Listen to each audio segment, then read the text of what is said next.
Hello there, what is going on everybody? We're going to be doing our top 5 units for the Empire in Star Wars Legion. If you guys are new here, don't forget to enter to win that $25 Amazon gift card giveaway. You just have to be a subscriber and leave a comment on this or one of my videos. It's as simple as that.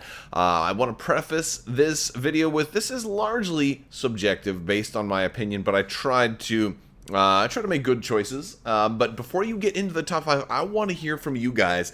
Leave a comment. Let me know what are your top 5 Imperial units, and can you guess which the number 1 unit is going to be? Now, this list is based on what is available right now, not necessarily what is available in the next wave or things that we're expecting to get or how things will be once the next wave of releases come out. So based on July of 2021, we don't have Burst of Speed out yet. So that is obviously going to play, I think, a big role in the playability and viability and competitiveness of cards like Darth Vader and Emperor Palpatine, which this would be a pretty significant asset that they'll have available to them. But since it's not out yet as of right now, I'm not including Burst of Speed as kind of an option, so I don't want to necessarily weigh Darth Vader and Palpatine against this, largely because we haven't had enough playtime with how these new units are going to shape up with new upgrades like this, and also we haven't seen what else is going to be out. We haven't seen everything for the Kashyyyk wave of Star Wars Legion yet, so this is kind of going to be a look at everything for the Empire up until this point. And, so it's largely subjective. So with all that being said, let me know what you guys think is going to be my number 1. Let me know, or let me know what your number 1 is, or what your top 5 are. And it's kind of cool to, like, maybe pause the video, do it now, and then let's see what you, how many that you guessed right, or how you thought I was going to pick, but then maybe I surprised you and didn't pick. So we'll have to see. But yeah, so if you like these type of videos too, I've done some other ones for the Clone Wars factions. I will also be doing the Rebels, and I'll put up some links over at the end of the video so you can check those out. And also while you're doing this, while you have everything paused, check out some of the links down in the comments or in the about for the video. I've got links for social media. You can jump in my Discord. I'd love to have you there and talk some more about some of your favorite stuff for the Empire. I know a lot of people say the Empire is like underpowered as a faction right now. I think it's my favorite faction overall. I really love what's available for the Empire, and so I think they're a really fun faction to play, and I still think that they are competitive. So let's go ahead and jump into the top 5. Number 5 is going to be General Veers, the first bonus commander that ever came out for the Star Wars Legion's Imperial faction. General Veers kind of brought an interesting, different playstyle to the Empire, with him being sort of a vehicle-based commander. And that was kind of a surprise to a lot of folks. That, like, hey, here's a guy who, we only saw him in the AT-AT, but now he's, he kind of has that AT-AT firing from a distance command card, which is kind of cool. But yeah, so here he is on the ground, and we didn't really see this in the films. But General Veers is actually, I think he still really holds his own today, more so than maybe a lot of people remember, or a lot of people have kind of moved on to all the newest flavors. I think he's just fantastic, and he always has been, and probably always will be. A big part of this has to do with his cost. He's 80 points, and that's so darn cheap.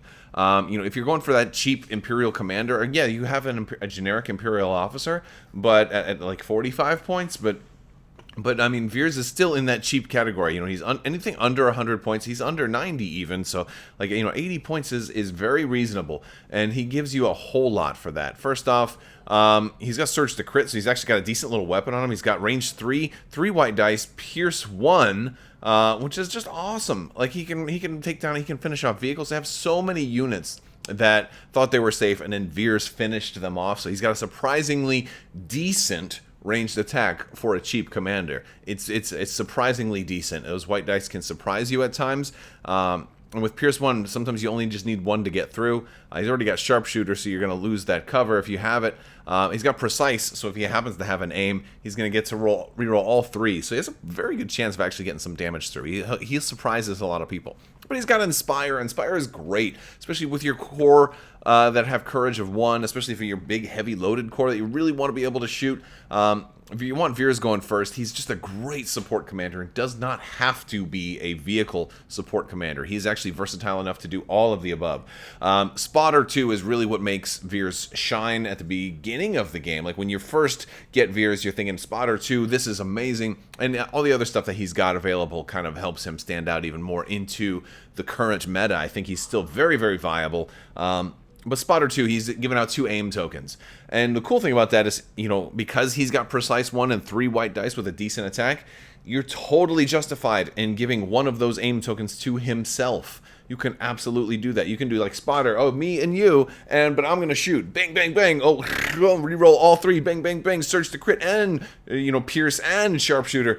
Wow, I just surprised you and took out your commander. You know, like, so, like crazy stuff like that happens with Veers. But I like to run him with Electro Binoculars. I feel like that one's kind of stapled to Veers.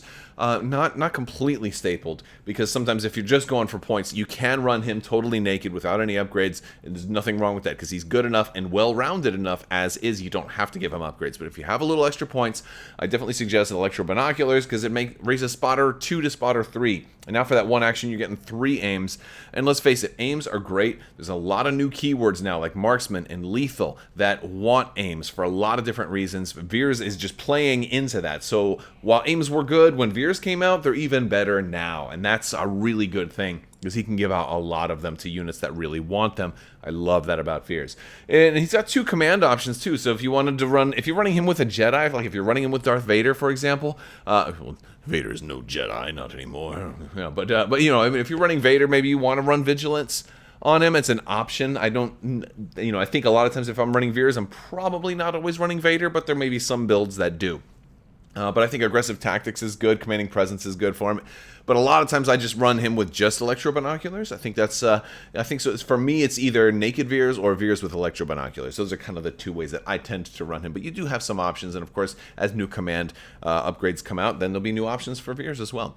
And he's got great command cards. You know, he's got Evasive Maneuvers, which is all right. You know, that one is, it's good because it gives stuff to the vehicles. It lets them cancel crits with dodges. It's okay. You know, hey, they gain free dodge tokens too. So that's good. Maximum Firepower's always been pretty cool. I think it's still good since we're seeing more vehicles come out, so it has that impact too, and you can use it against the Jedis because it's immune to deflect. But I think his best card is Imperial Discipline, is 3-pip, which is just letting letting people recover, and we're seeing more and more cards that exhaust, and so, you know, command cards that let you recover are, I think, have gone up in value tremendously, and that's something that makes, and it's Veers and 2 units. And so it becomes especially good for that. Plus, you know, yeah, it is giving 1 to Veers for a 3-pip, and that's fine because you want to be able to control when he's going to go and give out those aim tokens, because then you can let somebody recover and then feed them some aims. So he just fits into so many very, very different list types based on those command cards.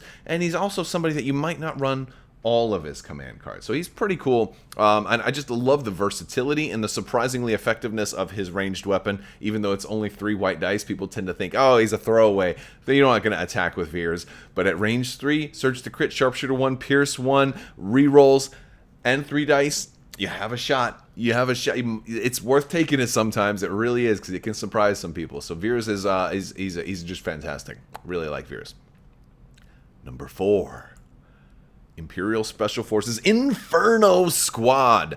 Inferno Squad. Now here is, look, I really like Inferno Squad. I like that we've got kind of like Sane Marana in there. If you guys have not read the book or don't know who Sane Marana is, she was the 4th member of Inferno Squad that did not show up in the game. I don't want to give any spoilers, but she was in the book. She's not in the game. There's a reason for that, but we do have her in Legion. The game, I mean Battlefront 2, the video game. That one was more focused on Iden Versio, Gideon Hask, and Del Mico. But yeah, so we have an extra mini for Sane Marana there. You're getting a 3 mini unit. These are a pretty cool Special Forces entry. It has the equip keyword. You must equip Gideon Hask and Del Mico, and they get their own batch of hit points. This is a 6 hit point unit that if it takes a wound, 1 hit point is just going to a mini and is not going to they're not going to lose a mini for the first hit point. So that much is cool. Plus with red defense dice, that is helpful.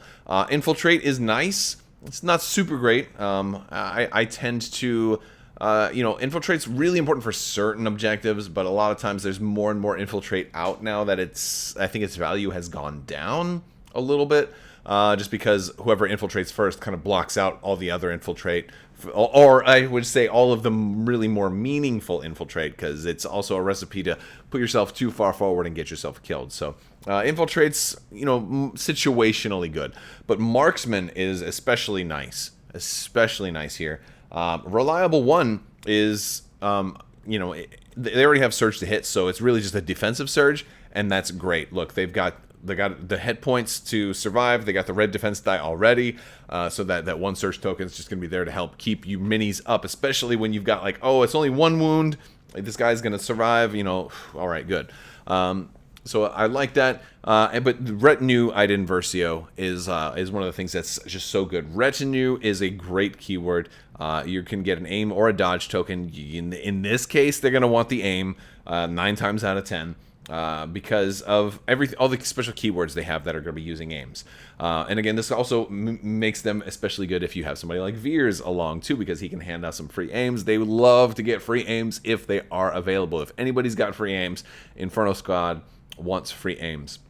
So Marksman lets them spend a free aim to improve a die result, and that's just super good. Super good. I'd rather guarantee a die result than reroll to. A lot of times, or at least having the option is good. But we're also going to get the keywords of the other folks that we put on here. Gideon Hask, he's going to be hit. He's got that whole coordinate thing. He's got a decent dice pool. Del Miko gives us some really cool stuff. He can repair, which is, you know, strange. Is like, it's not always the greatest options to want to repair, but he can repair 2, which is nice. You can repair 2 in one action. He's got high velocity. If you're splitting fire, you can definitely do that. And he has lethal 1, which can give you that pierce.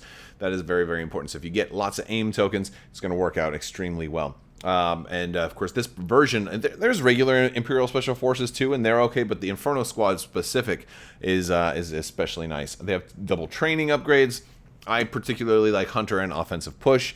Hunter for when you're going after that, maybe that vehicle or that commander that's already got some wounds on them, or that multi hit point unit that happened, like Wookiees or whoever has a wound on them already. Offensive Push just for when you're not, when you're like, hey, let's go ahead and move. I mean, this game is about moving and taking objectives.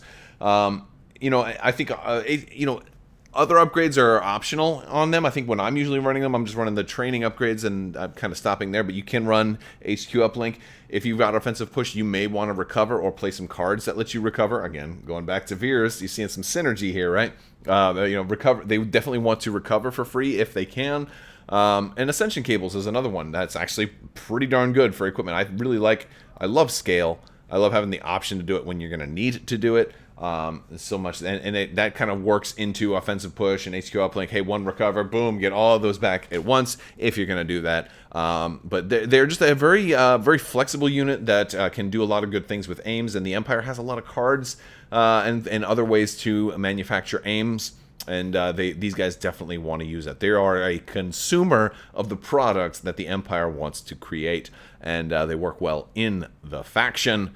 They're pretty groovy, and they're iconic too. If you've been playing the newer video games, they're very recognizable, and they're pretty cool. You get those Imperial pilot uniforms and stuff. Like they're pretty groovy minis too. Moving on to number 3, Death Troopers. The Death Troopers were the first Special Forces unit that came into Star Wars Legion that were like, oh my gosh. I think when Death Troopers first came out, I was like, oh my god, the Empire is just unstoppable. This is ridiculous. They're just a runaway train with no brakes. They're just, it's absolutely insane. Because they could just do so many stuff. They were expensive though, and they still are expensive. You're gonna have to pay a lot for Death Troopers, but they're groovy. And there's so many really cool reasons, and some of the reasons were initial, right away. I'd always run Death Troopers with the DLT-19 Delta because you got that range 4 attack, and he's got 3 dice. He got 2 red and a white and impact 1. He's expensive. He's 34 points, right? He's an expensive heavy weapon, but I mean, the Death Troopers already have a red die for melee, so they're good if you got a melee. They have 2 white dice for range 1 to 2, and they have a black die for range 1 to 3. They have surge for hit and defense, red defense dice. They're already hard to kill. Courage 2 also, so even if you're shooting at them, they're hardly ever going to panic, and you're going to have a harder time denying them an action because of the Courage 2. They have Disciplined 1, so when they get issued an order, they get to remove a suppression also, so really hard time making them panic. Precise 2, like Stormtroopers had Precise 1, and you're like, oh, okay, cool, aims are really good on these guys. No, These guys have precise 2. Aims are extremely good on these guys. And they have ready 1. When you perform a standby action, gain an aim token. Now, I like tech that works with itself. Right? These guys have, hey, I can take a standby action, get a free aim token. That 1 aim token is going to let me roll 4 dice again. And so it all kind of works in with itself. So these guys are like probably one of the best standby units in the game. It's really, really good for that. Of course, you know, you may want to have to take Overwatch with them to really make that shine. And of course, they do have a training slot, which you can give them Overwatch. But there's a lot of other things that make these guys just fantastic. They work very well with Krennic, and so you know, I have Krennic up here. Yeah, they work well with Krennic because he gets to give them an order for free. Also removes a suppression from them for free. Krennic has Compel, which can work with them. If you're not running Krennic, I think it's a very compelling offer to to run DTF-16. She's a fantastic heavy weapon. She's much, much cheaper also than a regular Death Trooper at only 22 points. Or else she may have actually, hold on, did her points go up? But she has Compel. And Compel is such a really, really good ability. And I think a lot of people overlook Compel, especially within the Empire, because Compel. Oh, well, you know what? Oh, were you going to lose an action because you had too much suppression but not panic?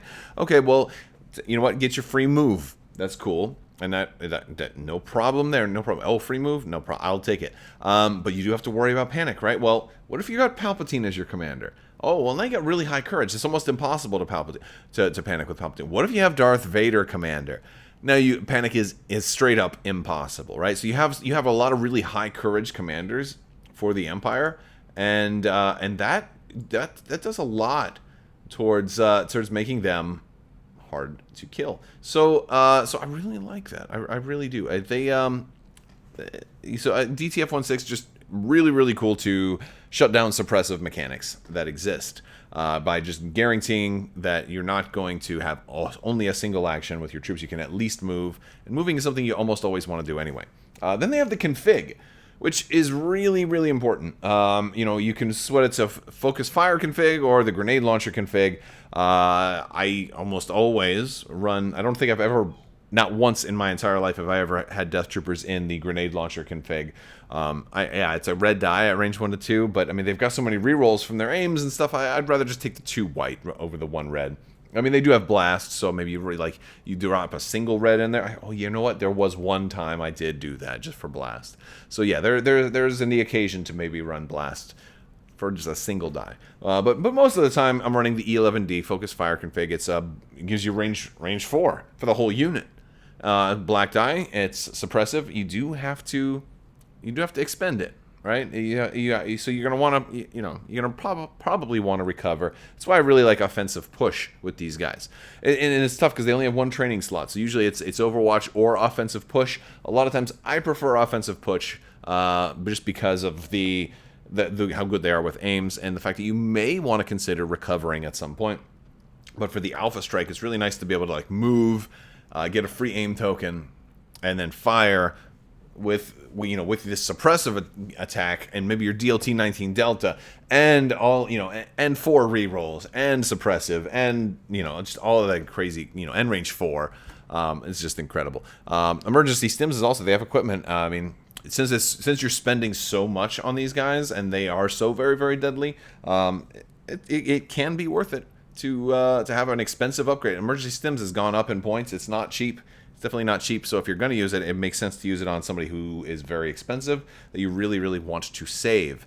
Keep them stuck around long enough for maybe your medics to get to them, to heal them up, or just keep them alive for an extra turn. If you can manage to hold this off and to keep it until the end of the game, then you're just like, hey, you can't kill this unit now. I mean, you can, because it's only going to absorb 2 wounds, but you can make it significantly harder, especially when they're a unit that already has red defense die and a defensive surge. Emergency stims is very cool. But I really like Imperial Death Troopers. And one of the biggest things here is because they're suppressive, but they can also split fire a lot of different ways. I mean, they have grenade options, right? You can have up to 5 guys in this unit, or five minis in this unit, all firing different weapons, right? Your heavy can fire their weapon one way. You can have somebody use the E11D, the 1-3. You can have the SE14 light blaster another way. You have the config. You can even have a grenade being thrown. Yeah, like this unit can just be like suppression everywhere. They can put out 6 suppression with 1 attack. It is possible, you know. That's incredible, and not to mention if there happen to be some kind of fire support available too. So yeah, no, that's a little bit crazy, but I love having the option of just like throwing everybody, you know, all of them on one target, or maybe just moving them to a place and having them stand by, or using them to split fire and throw out a lot of suppression. They're a very versatile unit and very, very deadly, and most importantly, very hard to kill. Expensive though, but super groovy, and that black armor is just awesome. So Death Troopers coming in at number 3. Number 2, Iden Versio. I love Iden Versio. She gives so much to this game. I already talked about Inferno Squad. I didn't put all of the upgrades that we'd run, like the dual training upgrades and stuff like that, because in a lot of ways I tend to want to build her the same way I'll build Inferno Squad, and I tend to run her in lists with Inferno Squad, but she doesn't have to run in a list with Inferno Squad. She's still good on her own, so I think that's what gives her the higher point on this list, is they need her around, but she doesn't need them. So she can go off and do her own thing, but if they're around, she definitely wants to be there also. She has this detachment, which is really cool too, the Iden's Seeker Droid.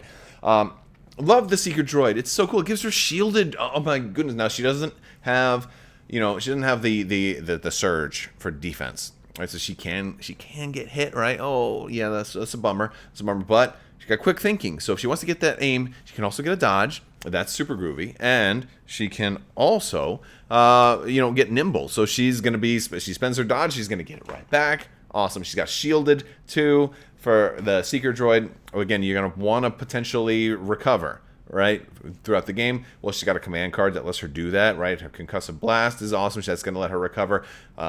There's other things that also allow recovering. So just really cool there. She's got loadout, which is also fun because you can actually give her a lot of different options, and then based on, like, so if you're playing more competitive, you can bring like the whole sidebar for her, and then you have to pay for the most expensive card you bring for each slot.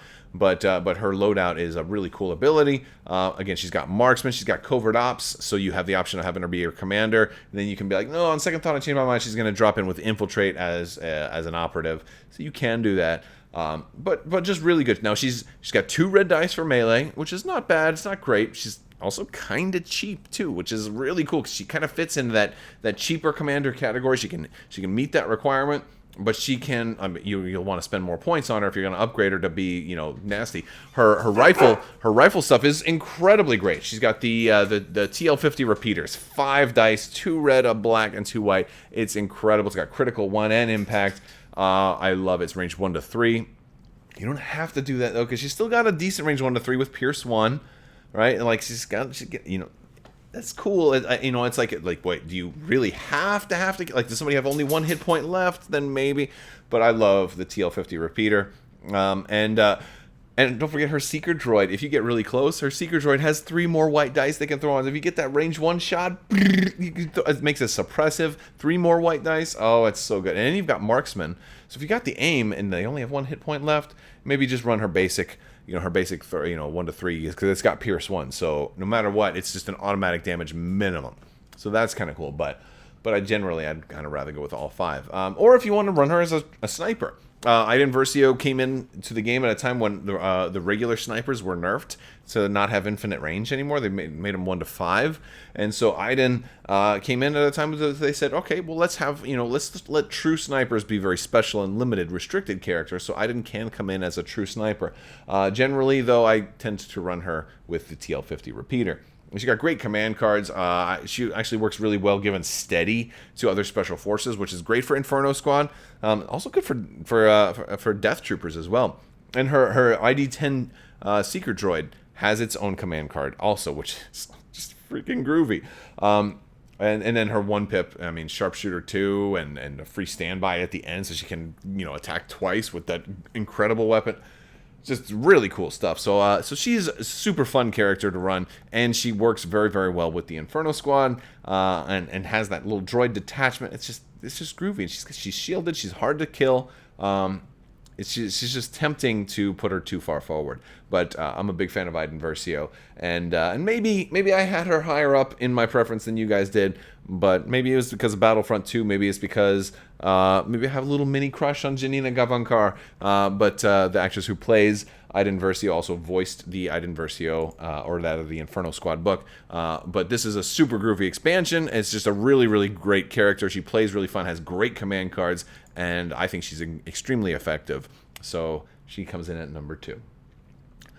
Number 1, Shore Troopers. This one, I think when I was putting this list together, these guys jumped to the top immediately, even though I wanted it to be somebody like Darth Vader, because I love Darth Vader, but I wanted to hold out on Darth Vader until after, you know, the burst of speed comes out. We get more playtime with it and see how it, you know, impacts with everybody else, and also if there's any other force upgrades and anything else that's going to happen with Darth Vader upon the next wave's release. Because, look, I love Vader too. But Shore Troopers had to get it right now. They just had to get it right now. Because they're just incredible. They're so good. Best core, probably best core option in the whole game. And I know people love their clones, but I'm gonna say Shore Trooper's best core option in the whole game. The T-21B heavy weapon guy. I mean, he's insane. They're a little expensive, but you get the DF-90 mortar with them free. He brings fire support to the Empire. Fire support's incredibly important. It's got critical 1 in there. It's got suppressive also. The Empire loves to put out their suppression. Darth Vader, man, if he's doing a saber throw, let's toss in some fire support in there. Pierce 3 with fire support. Oh my God! Yeah, brains explode all over the battlefield. And then you've got a mess to clean up. Yes, you do. You can't leave brains on your battlefield. Your friends and family will be very disturbed. They will notice the smell next time they come over. The T-21B, what a great heavy weapon. 2 black and 2 white, range 1 to 4. Is he the best heavy weapon in the game? I mean, I love me some Z6. You know I love the Z6, but man, the T-21B is probably better. Probably better. You know, you don't have to put a whole lot else on them. I mean, they have a training slot. I don't always use them with a training slot. Offensive push is good. You can give them targeting scopes because they have target 1. When you get an order, you get a free aim token. Look, you're going to need it because, hey, they don't have any surge. They don't have any surge. Fortunately, aggressive tactics is a thing. If you're running that on an Imperial commander, you can get them surge tokens. That is a thing that can happen. But additionally, they also have coordinate and placement troopers. So they have 2 things. Again, I talked about earlier about synergy. I love it when things work with themselves. Here's like a self-contained unit that can just completely be its own power death machine. As long as they get an order, they can give the DF-90 an order, which has fire support, works with itself. It gets a free order. It has a face-up order. It can now fire support you, which is beautiful. It's a beautiful, beautiful thing. Again, and it has critical 1, by the way, because you're going to need those. You don't have offensive surge, but your heavy weapon has critical 1. Those guys have critical 1. So as long as you attack and you don't have like 3 surges, you should be fine. And if you do, hey, you get an aim token because you gave yourself an order. So that's good. And for that reason, targeting scopes is a good option for these guys. If you're looking for an equipment upgrade to put on there, it's going to mean that aim token gives you +1 extra die to re-roll. You've already got some white for your if you're doing fire support. Or if you're just firing the T-21B, you got two white in there already. You may need multiple rerolls. So that's good. Offensive push gives you an aim token for those times when maybe you couldn't get a face-up order token. For the personnel, I always run the Imperial Comms Technician. That gives me access to HQ uplink. I talked about this being a self-contained machine. This is what makes the dream come true. They issue an order to themselves. I don't care what command card you play. Whether you're running Vader, whether you're running like Iden Versio with Inferno Squad, whether you're running Veers with orders, whether you're running anybody else, Palpatine's doing his own thing or whatever. I don't have to issue an order to these guys. They can issue an order to themselves. Once they do that, they're going to give the mortar the free thing. They're going to get a free aim. They can now move and shoot with 2 aims and then recover the next turn. You know, if I got an order for them next turn, I can do that. Or if it looks like I'm not going to have any orders to give them, I can just shoot with an aim and then recover every single turn. I'm always going to have an aim. I'm always going to have the DF90s also get a face-up order token every single turn. It's just a self-contained system that is very, very deadly. And it takes care of 2 of your core requirements also, meaning that you can just run 1 cheap Stormtrooper and have a lot of points left over for some of the more expensive units for the Empire. It's just a fantastic, fantastic unit. All right, guys. That's my number 1. I want to hear from you guys. Let me know down in the comments, did you guess any of these right? How many did you guess right? Did anybody get 5 out of 5? Did you match my lists? What do you disagree with? What do you think maybe should have been on there? You know, and again, you know, I'm not including stuff that, and like things that are going to be kind of significantly changed by future upgrades, since we, you know, don't have all of those waves out yet. But it's a fun list. I'll be doing a Rebel one soon, and if you haven't seen my other videos, I'll put some links over here. I want to thank my patrons. You guys are super awesome. Thank you so much for continuing to support the channel. Be sure to check the links in the description below if you want to learn more about Patreon. Hop in my Discord. Check out Crabbok.com. Get that free Legion AI system that's over there. I will talk to you guys soon. Thank you so much, and as always, have a great day. And always remember, don't put marshmallows on your toes when your neighbors are watching.